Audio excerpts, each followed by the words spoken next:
Yeah, I think the first name that comes to my brain is Winnie Brown. I think she's obviously been instrumental in the state of hockey in Minnesota, and she's been a coach that I've had for many years and is someone that's been very successful in her career on and off the ice, and I think she's just been a great role model for me ever since I was young.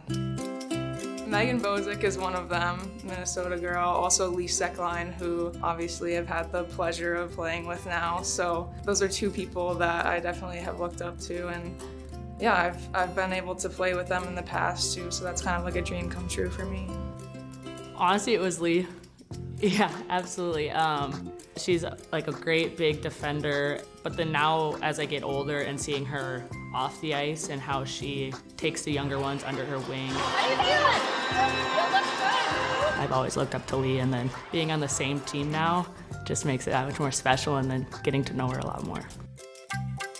I'm really lucky. I come from Roseville, Minnesota, and so the Curtin sisters, the Broad sisters, getting to watch them play for the Raiders and then for the Gophers, watching Winnie play for Team USA. I know that that's a special experience and that not everyone had that.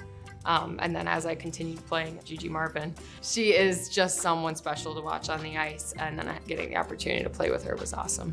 USA!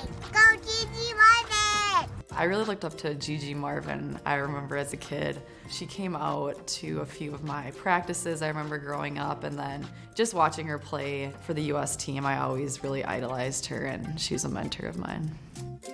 In 1998, after the U.S. won the gold, Cami Granato hosted an all-girls hockey camp close to my hometown. And I went to that camp, and Cami then became not only my idol, my hero, but someone I strive to want to be like and do what she did.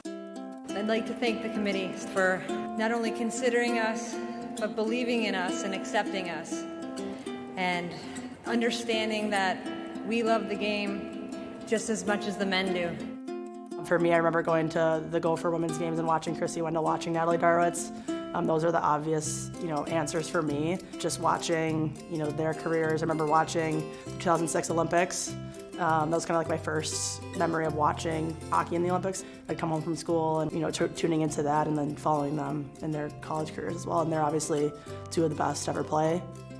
So when I was younger, I dreamed of playing at Wisconsin, and Hillary Knight was playing there at the time, and I looked up to her so much and saw how great of a player she was, and now I can call myself friends with her, which is so cool to say, so that's really exciting.